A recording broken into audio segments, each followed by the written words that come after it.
coisa que eu queria que você mostrasse aqui, eu vejo muito que eu chego, isso não é nada errado. De produzir o que ele precisa para poder fazer o trabalho que ele faz. Então, a nossa conversa hoje é uma conversa leve, para ser leve, bem leve. O objetivo desse poste é dobrar. E por dentro desse cara aqui também tem esse mesmo sistema.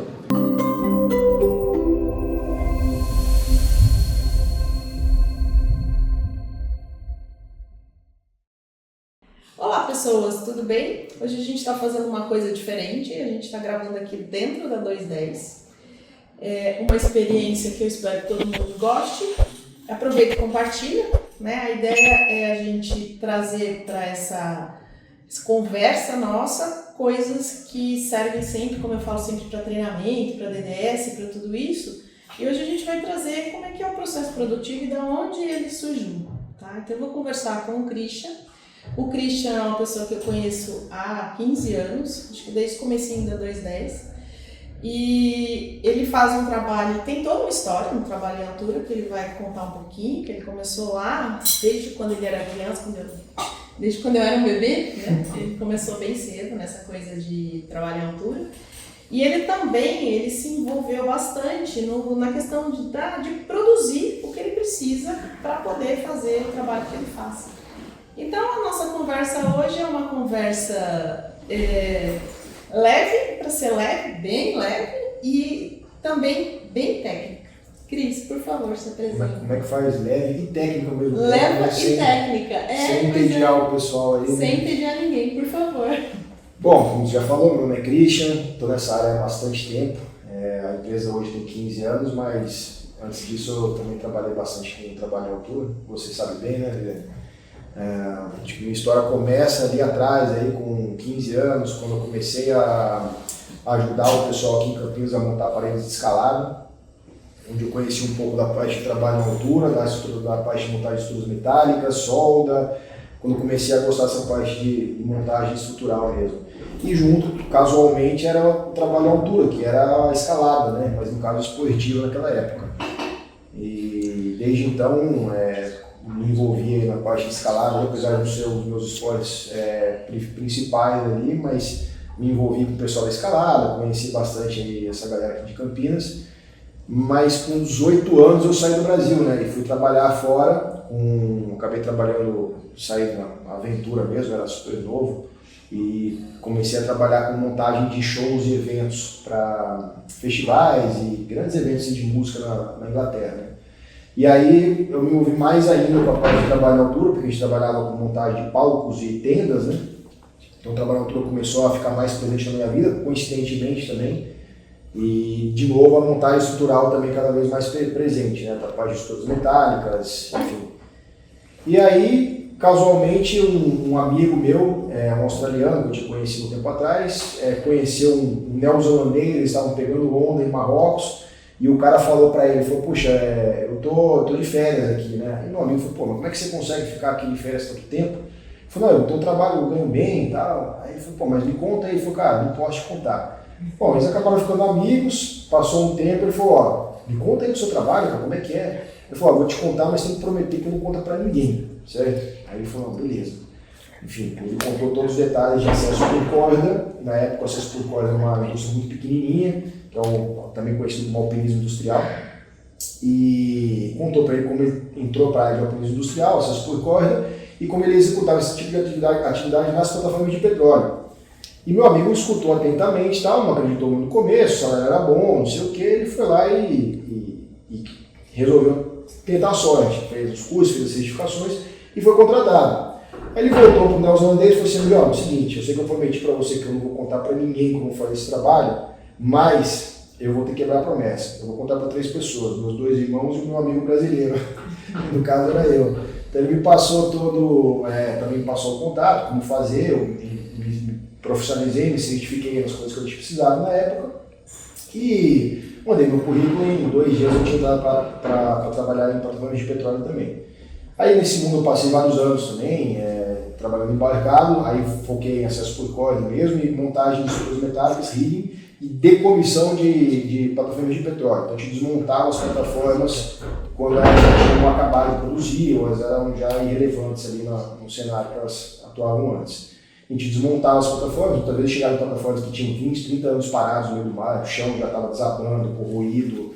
Então a gente criava o acesso para os engenheiros poderem chegar, por exemplo. Foi onde eu me especializei mais em criar acessos, linhas de vida, pontos de ancoragem, para equipes de engenharia poderem acessar as plataformas que estavam literalmente caindo aos pedaços. E depois nosso trabalho era escalar a plataforma inteira, picotar ela em pedacinhos e com os engastes a gente subia e colocava no deck do navio e levava embora. Aí nessa época aí trabalhando na Noruega, Inglaterra, Escócia, Holanda, Itália, Brasil também. Fiz vários projetos. E aí chegou um momento em que eu resolvi abrir empresa. E eu tinha 25 anos, foi quando eu te conheci. Era super jovem, voltei para o Brasil, fiz um estudo aí em relação aí à abertura da empresa. Na época não se cogitava muito aí a questão do trabalho na altura, aí não tinha nem norma, não tinha RT5, não tinha nada. E aí eu um dia bati na porta da Viviane com um cartãozinho na Rodia, na época você trabalhava lá, né? E a gente se conheceu, ficou amigo, comecei a prestar serviço para a Rodia e hoje ainda é um cliente nosso, por que parece, 15 anos depois, né? Acho barato isso aí. Tinha norma BNT nessa época? Não, BNT nem se cogitava. O que estava começando a falar da NR35. Então, na verdade, na época era 36 ainda, né? Porque ia ser uma norma de, eu não lembro qual que era, que ia sair antes, e o projeto era sair como 36. E aí acabou saindo antes do outro e pegou o 35 na época, né? E aí eu me envolvi bastante na parte da elaboração da norma no começo, eu participei de vários seminários, aí também fui convidado como consultor do Ministério do Trabalho mais para frente para poder fazer algumas alterações normativas, sempre estive muito envolvido ali com o Ministério do Trabalho e depois também na BNT. As normas técnicas acabaram sendo depois, né, da 35. Tá. Uma pergunta, aliás, 3. A primeira pergunta é, quando você fazia a estrutura para o pessoal da engenharia que ia para ver a plataforma, esses caras não tinham uma formação, não tinha nada de altura. Não. Aí eles tinham que fazer do jeito que você montava, ensinava o cara ia andar e pronto. Exato. Muitas vezes o pessoal tinha o curso básico, mais ou menos aqui como no Brasil, né? O cara tem um NR35 de 8 horas. Tá. Ele sabe usar um talabarte, né? Ou se conectar um trava-quedas deslizante, um trava-quedas retrátil. Então nada muito mais elaborado do que isso. E a gente monitorava o acesso, para se por acaso acontecer algum tipo de acidente, a gente fazia o resgate em seguida. Tá. E as suas certificações foram todas na Inglaterra, é isso? Todas na Inglaterra. E já tinha um esquema como é a NR35 hoje, ou era meio assim, cursos que ia fazer? Já tinha alguma coisa tipo uma band? A Inglaterra é antiga nisso aí, né? Eles já tinham. Das plataformas? Também, antigamente tinha muito acidente lá, a indústria offshore cresceu muito nos anos 70 lá, eles tiveram muitos acidentes. Teve uma história famosa da Piper Alpha ali também, que morreram acho que 100, 200 pessoas, não lembro quanto. E então eles hoje acabaram se tornando, na época, já era uma referência mundial em relação a normas de segurança, não só o trabalho à altura, mas como um todo. Né? Mas ainda são hoje? São. Eles são, assim, eu acho que os níveis de segurança europeus e britânicos, para mim, são os mais altos no mundo inteiro. Melhor que o americano, melhor que o asiático e melhor que o nosso aqui, na verdade. A gente, na verdade, nossas normas brasileiras técnicas, a 325, por exemplo, é uma tradução da IN 795 com as nossas características, né? Mas a gente sempre usa essas normas estrangeiras como referência para criar as normas brasileiras. Tá. Quando você falou que você fazia a montagem de estrutura para show, eu lembrei de uma história que teve aqui no Brasil, de uma briga que veio o pessoal para montar um show de não sei quem lá no Rio. E aí, sei lá, porque alguém, o Fundacentro, o Ministério do Trabalho, não tem detalhe. Mas chegou lá e o cara tinha o cinto de uma marca e o talabarte de outra, e isso deu um forfé. Lá tem essa rigidez que a gente tem certeza que é desnecessária para isso? Existem argumentos técnicos contra a favor aí, normalmente eles vêm do lado do fabricante a favor e do lado do usuário contra, né? Esse conjugado, né? A questão da venda conjugada, onde o cinto ele é testado com talabarte, é testado com trava-quedas, então normalmente eles são testados todos juntos, então o fabricante fala, puxa, eu garanto que com esse equipamento funciona, com outros não. Na Europa já tem muito mais abertura em relação a isso aí. Os fabricantes, eles, por exemplo, certificam para um tipo de corda, para um tipo de ancoragem. Então eles dão muito mais abertura para você utilizar um componente de um fabricante, o talabarte de um e um cinto de outro. Tá. E aí você vai certificar o talabarte, né? Você vai certificar o cinto, e aí se os dois são certificados, tudo bem usar junto. Existem limitações, às vezes, tem talabarte que funciona de um jeito, o cinto funciona de outro, tem cinto com mais pontos, menos pontos, mas isso aí normalmente está sempre no manual do produto, quais são as limitações de técnicas do produto, e aí você pode fazer os seus conjugados você mesmo, né, lá fora. Para que ele serve? Entendi. Tá. Me fala um pouco da sua participação nas normas. Porque eu lembro que a gente conversou, assim, quando começou a parte de norma, eu lembro que a gente conversava um tanto sobre isso, de participar. E eu sei que até hoje, mesmo você não estando aqui o tempo todo, você dá muito valor para isso. Você tem o seu pessoal que faz parte das comissões e tal. Então, como que é ajudar a construir isso daí num país que é tão difícil seguir norma, né? A lei que vale, a lei que não vale e tal. Como que é esse desejo de fazer o negócio acontecer, né? Assim, para mim sempre foi um assunto interessante, né? Então não tinha como não estar envolvido. Eu sempre acabei me envolvendo porque eu vejo como inerente uma coisa a outra, né? Imagina, eu tenho que estar por dentro das normas e tenho que ajudar. Toda vez que uma norma nova referente ao meu trabalho está sendo feita, eu preciso ver se ela está sendo feita corretamente também, entendeu? Porque se deixar, às vezes, na mão de um grupo pequeno de pessoas ali, acaba tendo muito conflito de interesse. Da mesma forma que, né, fabricantes vão puxar o negócio para o lado deles, os usuários vão puxar para o outro lado, então tem que ter um meio termo ali, né? E eu acho que eu sempre me vejo como alguém neutro, porque eu sou o cara que estava pendurado antes e hoje eu sou o cara que tem empresa. Eu não conseguiria fazer uma coisa para mim que é interessante só para a empresa e não para o cara que é usuário, entendeu? Então, desde o passado ali, a gente se envolveu tanto na NR35 quanto na BNT, né, na elaboração das normas técnicas. E passaram uns anos, eu me afastei, né, eu sempre tive presente nas reuniões, depois eu acabei me afastando e colocando minha equipe para trabalhar com isso aí, né? Então hoje, por exemplo, eu tenho o Ítalo trabalhando como subsecretário na 16325, no CP32 ali eu tenho o Thiago também, ele é hoje coordenador de uma das comissões também, então tem gente aqui dentro que está lá constantemente trabalhando, novamente, com o interesse dos dois lados, não só transmitir essa cultura de ser bom para todo mundo, entendeu? E para mim é fácil isso aí. A gente faz um trabalho, a gente desenvolve um produto aqui dentro que tem que ser fácil de ser utilizado para o cara ali, mas também a gente tem que obviamente, ganhar dinheiro, né? Empresa, né? Tem que funcionar dos dois lados.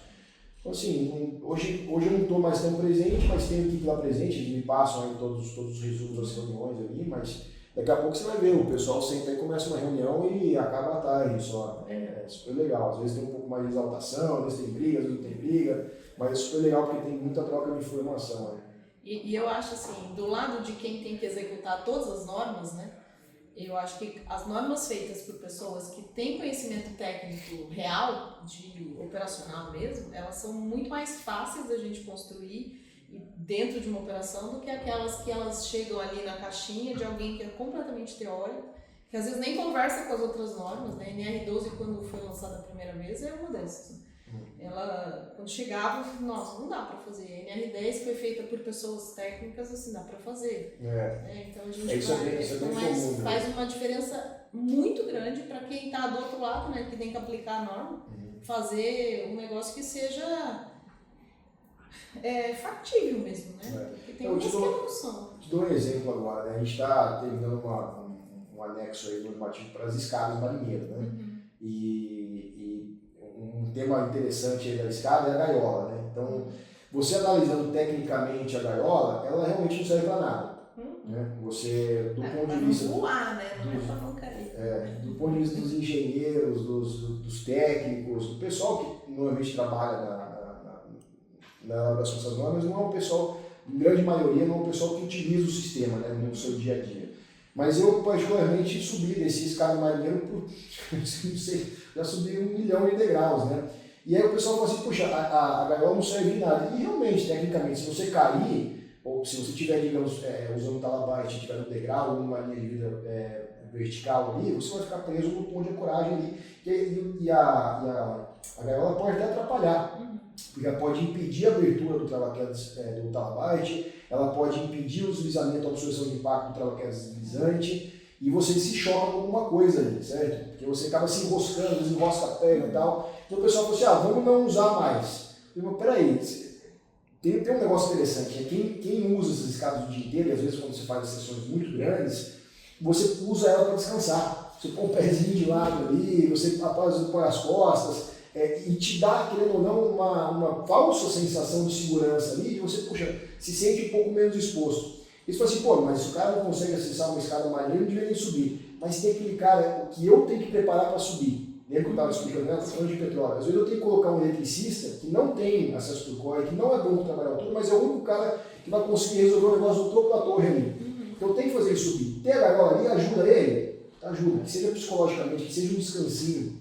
Então é muito complicado. O Christian, o que eu sou a favor? Tecnicamente não funciona, psicologicamente ajuda. Então eu vou falar o quê para o meu cliente? Tem que usar ou não tem que usar? Eu vou deixar para o cliente decidir. É errado usar a gaiola? Não, é errado. É melhor ter uma gaiola? Também tem seus problemas também. Então tem que ter compatibilidade, tem que saber as vantagens e desvantagens de tudo. Né? Tá. Tem uma pergunta que eu já tive essa discussão 900 vezes e aí eu não sei, a gente nunca chegou a uma conclusão. Quando eu tenho uma escada marinheiro inteira, eu tenho que considerar que cada degrau é um ponto de ancoragem e tem que fazer teste de todos eles? Você não... Teoricamente, a isso? A questão do teste, hoje ela está muito aberta na 16325, né? Então, muita gente se aproveita da NR35. Se aproveita de um texto que tem lá para não testar nada e fazer projeto, né? Então, a escada marinheiro está lá na NR12, né? Também, ela nem chama a 35. Então, agora esse anexo da 35 é para englobar as escadas, especificamente de escadas, né? Eu não posso nem adiantar muita coisa, até a minha profissional, minha chama assessora de imprensa, eu estou olhando uma cara ali, brava ali, eu não posso adiantar muita coisa ainda, mas existe esse potencial. A gente corta depois. Esse potencial, não, acho que isso não tem problema, né? De logo ter uma norma específica, um anexo específico para a escada. Mas a questão, por exemplo, encarando um degrau como ponto de ancoragem, eu posso calcular isso aí, certo? Hoje eu tenho uma previsão legal, onde eu posso calcular se esse degrau vai ou não suportar a queda de uma pessoa. Quando é uma linha vertical, uma queda vertical, é muito mais fácil calcular isso aí, tá? E realmente o cara sabe mais ou menos qual vai ser a carga passada para o degrau e pode ver se esse degrau vai ou não suportar a queda. Quando a gente começa a falar de quedas dinâmicas em linha de vida, aí envolve um cálculo muito mais complicado, que a gente não consegue fazer. E eu, particularmente, não aprovo nenhum produto na parte de linha de vida horizontal para ser comercializado sem os devidos testes da 16325 antes. Mas poderia, tá? Tem gente que faz isso aí, eu não concordo, mas tem gente que faz linha de vida, só faz um cálculo ali, põe um software ali e mostra para o cliente, aguenta. Mas eu, particularmente, com os anos que a gente tem de experiência, eu nunca vi o dinheiro acertar 100% ali o que vai gerar de impacto e fazer o teste e bater certinho, porque é muito difícil. Então, um conhecido meu esses dias me falou que esse conhecimento de cálculo dinâmico não é nem ensinado na faculdade de mecânica normal, é tema de mestrado, entendeu? Então, assim, para você conseguir saber exatamente quais são as cargas que você passadas ali, eu recomendo sempre ter um produto testado e a IA não calcula isso aí, né? Não. Mas quando você se você tem uma escada marinheiro sem linha de vida, que a pessoa vai subir ali com 2 talabartes. Um talabarte e 2 ganchos, não é isso? Isso, com um talabarte e 2 ganchos. Esse degrau, para eu colocar o talabarte, eu preciso considerar cada um como um ponto de apoio? Sim, o engenheiro precisa verificar que os degraus suportam o impacto do cara cair ali, escorregar na escada e gerar a força de impacto vai ser. Na verdade, não só a força de impacto real, mas com o fator de segurança em cima. Aí a 165 ela vai te dar um guia ali, quantos quilômetros que tem que suportar cada degrau. Então eu posso dizer que a maior parte das operações que tem muitas escadas marinheiras vão ter que se preocupar logo em breve com essas coisas. Já tem que, na verdade. Já tem que, mas eu acho que a preocupação vai aumentar por conta da... Com o anexo de escada vai gerar um pouco mais de luz isso aí, né? Mas hoje já é assim, hoje o que eu tenho que pensar, né? Se eu tenho um cinto no talabarte, eu tenho que conectar ele a alguma coisa. No momento que eu conecto ele em algo, ele passa a ser um ponto de ancoragem. Esse ponto de ancoragem tem norma para ele. Então, se é o degrau da escada, se é um furo na parede, tem que seguir a 16325 isso aí, né? 35 a 16325. Estava falando de cálculo, eu lembro uma vez que eles foram lá, acho que queria fazer eu pedi para ele checar os sistemas que a gente tinha de travar-quedas para caminhão. Que falou assim, viu, mas vocês carregam o que aqui? Caminhão? Porque a estrutura que vocês fizeram, esse tamanho de viga, é para subir o caminhão. Eu falei, não, é só pessoa, então tá bom, então vamos embora, não precisamos fazer nada. Então, você com certeza gastou muito mais do que precisava para fazer um sistema, porque acho que nem tinha norma quando fizeram, é bem anterior a tudo isso, quando fizeram os primeiros sistemas de ancoragem e tal, né? E aí eu digo, mas vai subir, suspender o caminhão? Pois é, tem erro pros dois lados. Pode reduzir um pouco. Exato, tem erro pros dois lados, a gente vê bastante, que é o erro aquele fator de segurança exagerado, que o engenheiro, como não tem muita segurança do que ele precisa fazer, ele acaba errando, pecando por mais, então o cliente acaba gastando muito dinheiro num projeto que deveria ser muito mais simples, né? E também tem o para menos, que também é muito comum. Então o cara pensa, você pesa no máximo 100 kg como usuário, então tem que aguentar 100 kg. O cara esquece que quando o cara cai, ele gera um impacto enorme, né? E se for numa linha de vida, ainda tem um efeito da catenária ali, aumenta isso aí exponencialmente ao infinito, na verdade. Então a queda pode gerar um impacto que destrói tudo. Não tem muito erro para o contrário. O cara faz uma linha de vida para 100 kg, ou o cara entender um pouco do dinâmico e fala assim, puxa, deixa eu fazer um negócio mais forte. Então, ele faz um monstro de uma estrutura. Então os dois lados são muito comuns a gente encontrar. E aí, quando você começa a produzir esses dispositivos, você começou produzindo dispositivos menores para a linha de telhados. Sempre focou mais na linha para telhados, isso. E depois você ampliou isso daí para outros segmentos e para outros tipos de trabalho. E como que é construir isso daí? Eu lembro que a gente conversou quando você estava começando a vamos montar a armazenagem e tal, que a gente falava de gerenciamento de pessoas, né? Você faz isso, então, de repente dá tal problema, depois você fala, viu, deu tal problema mesmo, aconteceu tal coisa, enfim. Como foi estruturando isso daí? Porque você contrata pessoas que podem entender de um torno, de uma usinagem, do equipamento, mas não tinham o conceito mesmo, porque acho que pouquíssimas pessoas tinham, do que ele está produzindo para chegar lá no final. Como é que você trata isso para que a pessoa que está fazendo um dispositivo dê a importância real de que aquilo lá vai segurar alguém que está em cima de um telhado, por exemplo? Isso é cultural, né? Não tem jeito. A 210 é uma escola para a maioria das pessoas, ensina essa parte de trabalho em altura, e que normalmente quem chega aqui chega sem bagagem nenhuma, né? Então a gente realmente tem que explicar, mostrar, o pessoal precisa entender que é uma vida que vai ser, o nosso produto salva uma vida, né? Numa situação de queda. Então, isso aí rapidinho o pessoal pega, né? Isso aí assim, uma vez que você entende que o seu produto final tem esse nível de importância, você normalmente, né, não sei que seja um psicopata, imagina você fazer alguma coisa e saber que vai dar problema, né? Então todo mundo realmente se preocupa, puxa, cara, se eu fizer uma cagada aqui, eu vou matar alguém, entendeu? Então isso aí, essa parte é mais fácil. Lógico, gerenciamento de equipe, a empresa crescer naturalmente ao longo dos anos não é fácil. Puxa, eu não sei, eu acho que às vezes é questão de sorte, mas a gente tem uma equipe sensacional, sabe? A gente sempre deu muito certo com as equipes. Algumas pessoas vão, outras vêm, é normal, a gente tem bastante rotatividade também.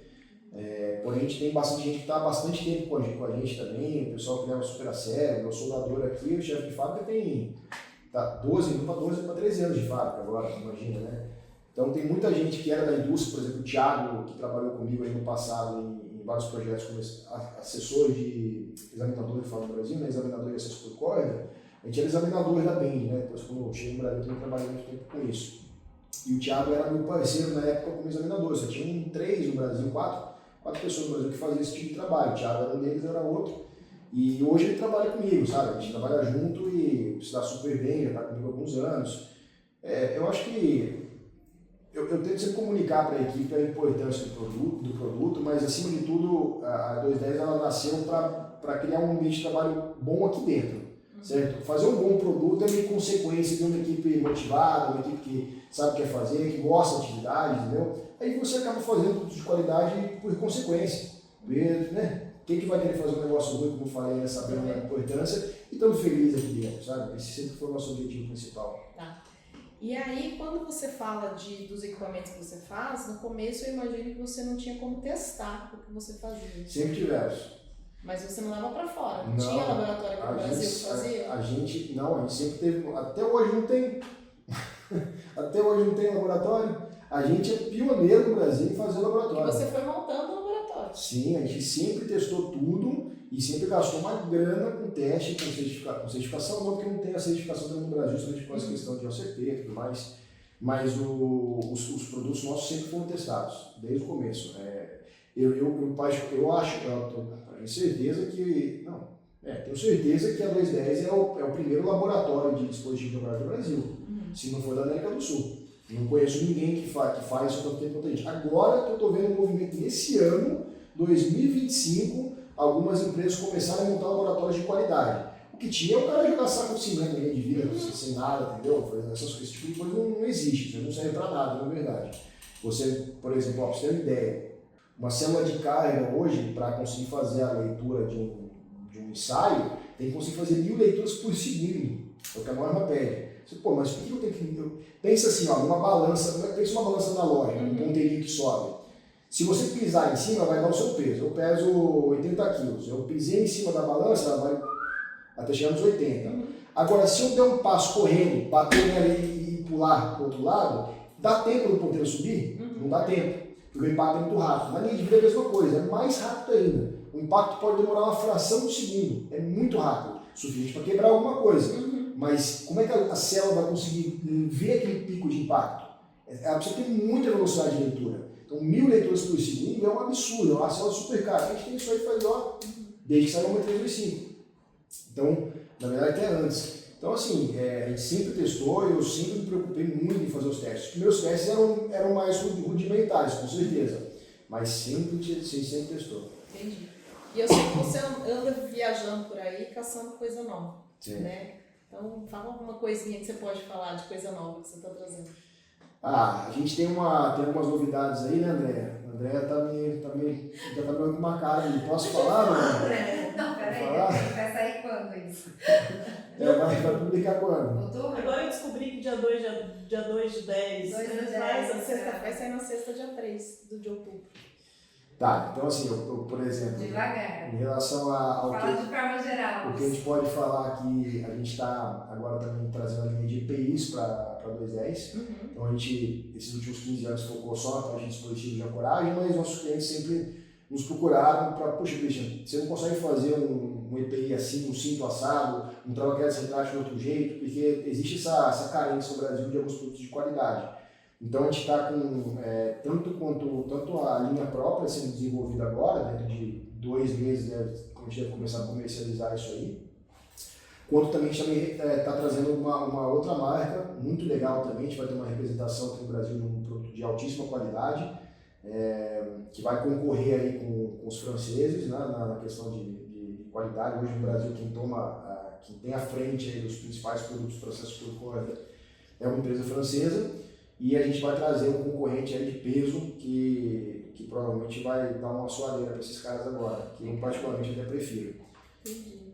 Além disso, a gente vai tem ter sempre pra gente grande? Vai ter sempre pra gente grande. Gente grande porque não é só pra gente grande de peso, pra gente grande de massa mesmo. Ontem tava numa discussão, mas o cara é gordo? Não, o cara não é gordo, o cara é grande. Eu preciso de um cinto que caiba num cara grande, porque não fecha aqui, não fecha na perna. É E complicado. pra pequena, né? A Loi, que trabalhou com você um tempo, também trabalhava comigo, o cinto pra ela era 1 grama.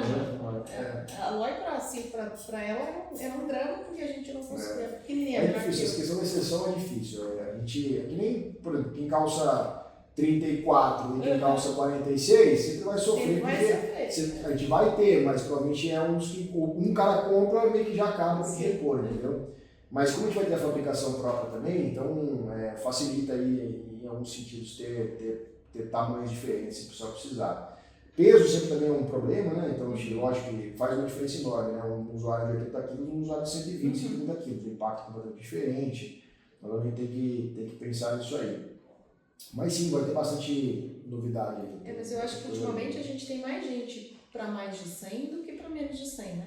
Para média. A gente trata a 80 na média. Eu acho que a média subiu para 100, 110, não? Na média acho que não, mas sim, tem bastante gente que está passando ali. Né? Agora com o negócio do Zempic é capaz de dar uma baixada. Né? A tendência mundial. Vamos lá. Mas sim, tem bastante gente mais pesada agora e os produtos também estão se adequando a isso aí também. Tá. O Christian, e as mulheres na sua equipe de alpinismo? Como é que é? Quantas você tem hoje? Olha, não temos, de novo. A gente já teve, Mas na equipe de algumas acesso. coisas, Sim, algumas sim. pessoas em alguns trabalhos. Sim, na equipe de acesso a gente teve alguns casos, algumas mulheres que vinham, mas ainda é uma atividade majoritariamente masculina, não tem jeito. Acho que naturalmente os homens flutuam para esse tipo de trabalho e as mulheres um pouco menos. Mas a gente tem sim, por exemplo, eu tenho hoje no P&D, por exemplo, uma das minhas engenheiras, a Marcela, ela é uma mulher e trabalha super bem também na parte de trabalho na altura, ela fez alguns movimentos aí. Então, Mas na equipe de acesso que você vende o alpinismo industrial não tem? não tem mais. hoje não tem. Mas existem mulheres, tá? Ainda é a exceção, mas existem algumas mulheres fazendo esse tipo de trabalho sim. Precisamos botar as meninas nisso daí também. Sem dúvida. A gente colocou aí a Andréia para se pendurar esses dias também. É nossa assessora de imprensa. Sobreviveu? Opa, ele fala que eu sou psicopata e também fiquei com medo da Ficou, quietinha. fiz simulando uma queda com ela, caiu assim, nem piscou, ficou assim, Ele que feliz. ajustou o cinto? Ele Não, não não tava, tava, confio não mais tava, na equipe. Mentira. A sua vez a gente tá fazendo treinamento, que ele vai, não faço mais treinamento. Aí Christian faz treinamento, não faço mais ele foi lá fazer o treinamento. Aí foi ajustar o cinto, ele distraiu com alguém lá, e na hora que ele puxou o cinto, eu falei, nossa, ele cortar no meio. Eu sempre falo, eu tinha um chefe falando isso, eu falei assim, cinto não é calça de cowboy não, cara. Não ficar usando caída na bunda não, entendeu? Falava bem assim pra mim. O cinto na verdade ele ajusta aqui em cima do osso da cintura, né? Uma coisa mais alta. E a gente precisa ficar um pouco mais justinho mesmo, não tem jeito. Mas... Tem muita gente que usa, né? Anda por aí, você vê obra, o cara anda com esse cai na bunda. Isso que agora eu não tenho visto mais, o pessoal arrastar batendo stalagarte, assim, sabe? Assim, que vinha, né? Parecia levando cachorrinho pra passear, né? Ele vinha batendo stalagarte, assim. Você não vai sobreviver isso daí, mas tudo bem. Tem de tudo, tem 15 pessoas numa linha de vida só, tem gente que não cuida do EPI, trabalho altura no Brasil nossa senhora, é um ano. Tem gente que faz coleção de imagem de coisas que aparecem ali, né? De aberrações de ancoragem, de EPI mesmo.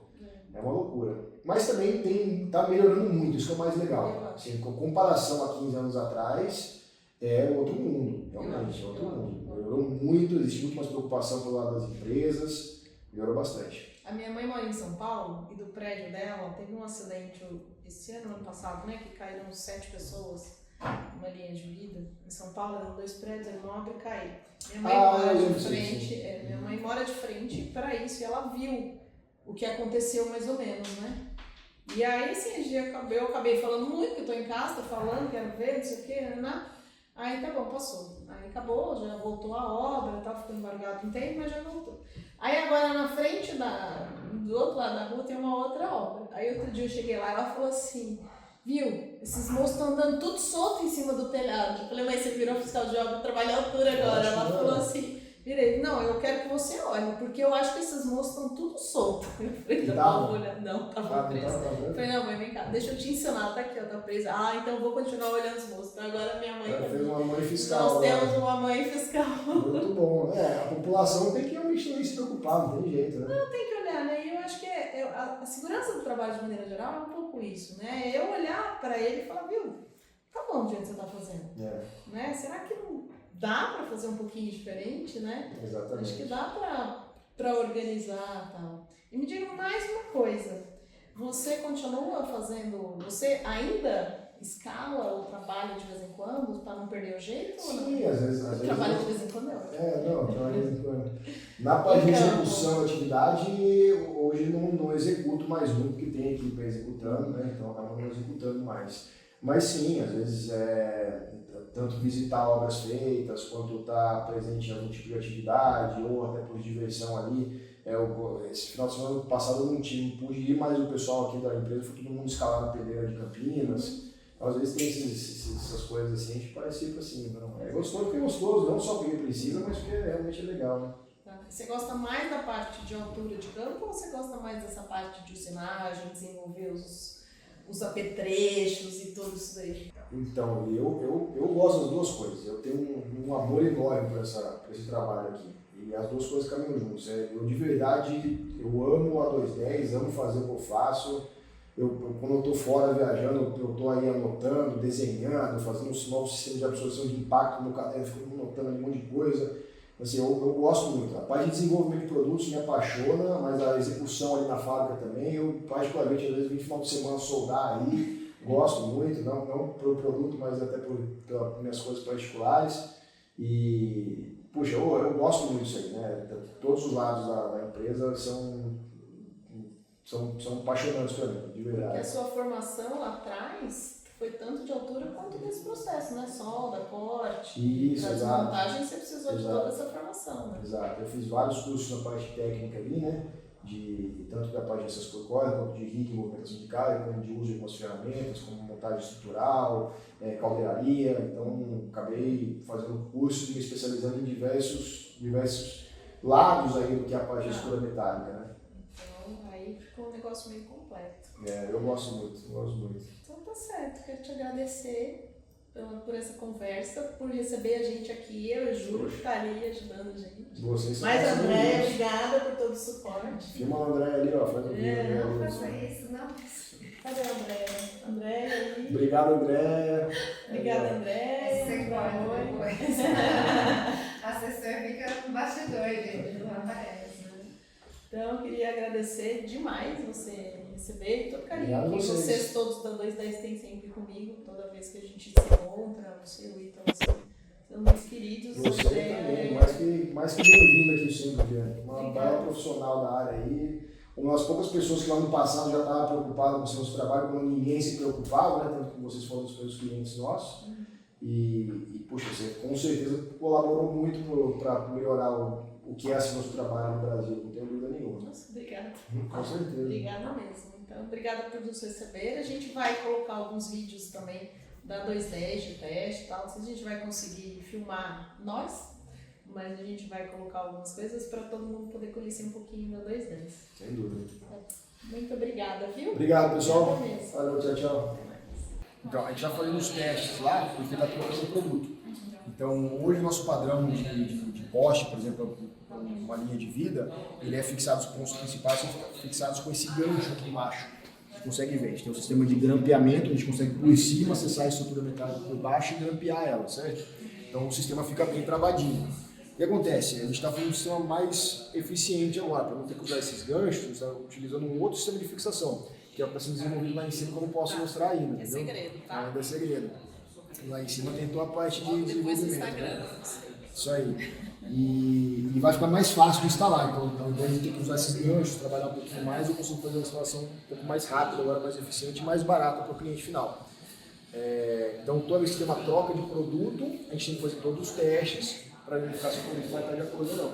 E agora, além disso, você tinha perguntado para mim antes, né, sobre certificação que eu mandava para fora. A gente não mandava, mas agora a gente está mandando também para fora para fazer certificação estrangeira também, para poder comercializar na Europa, Estados Unidos, outros lugares também.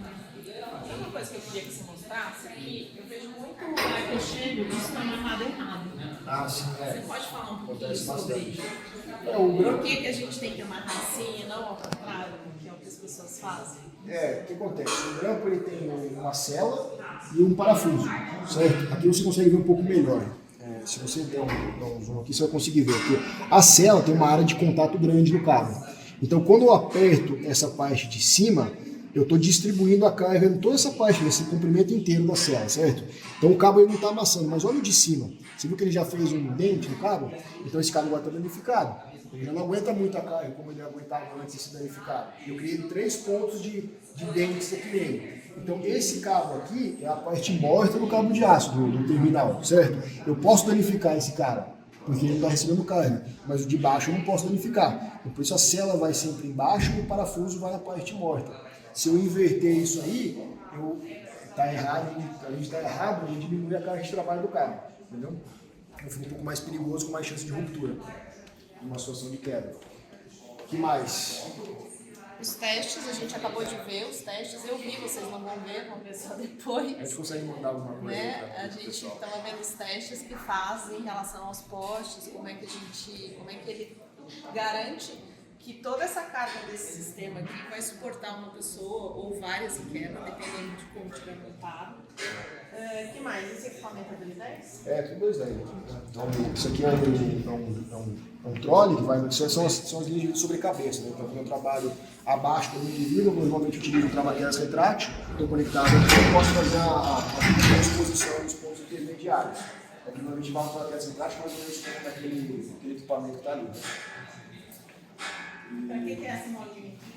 Esse cara aqui é um dos absorvedores de impacto. Então, o que acontece? Deixa eu até segurar aqui para você. Peraí, segura. Ele é um absorvedor de impacto. Ele é exatamente essa peça aqui pós-queda.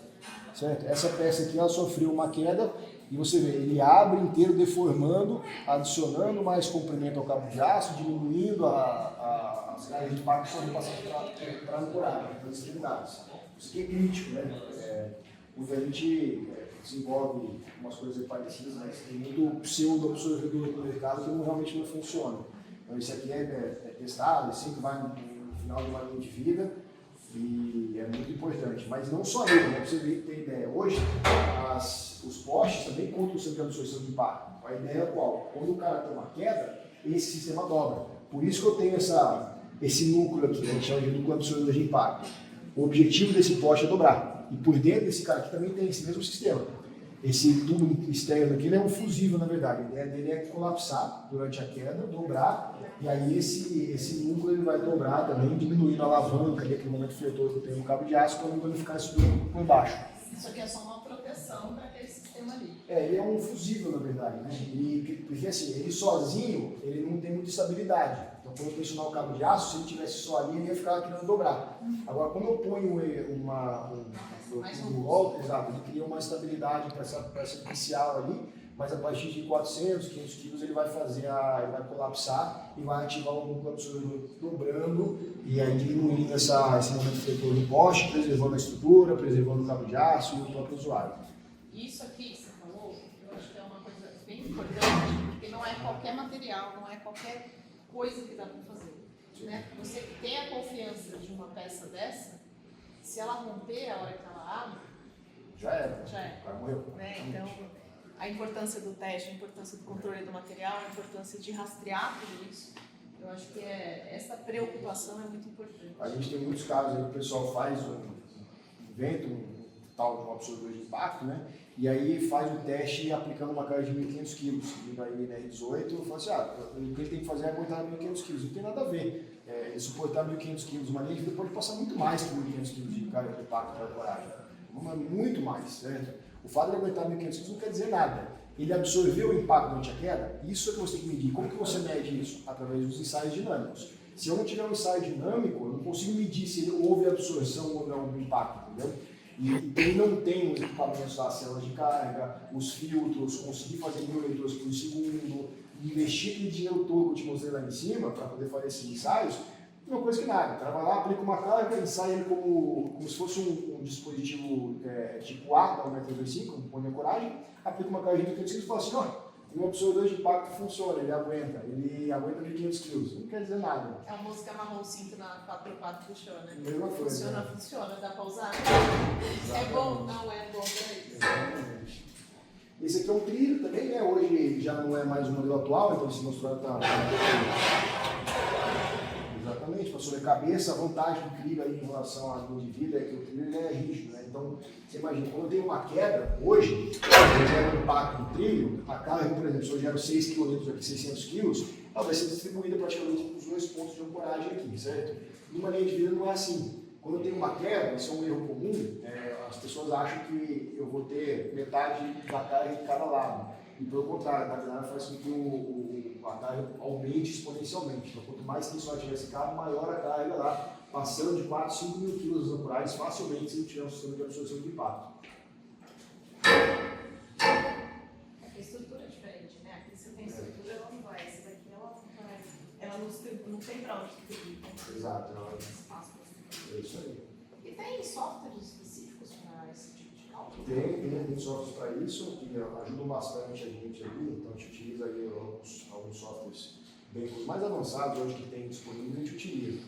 Também é um investimento alto aí, mas que vale a pena para a gente, nos ajuda bastante na parte de engenharia, para verificar também estruturas existentes, desenvolver produtos novos, mas que não descartam o uso, os ensaios, os testes ali, que na minha concepção são a comprovação do cálculo.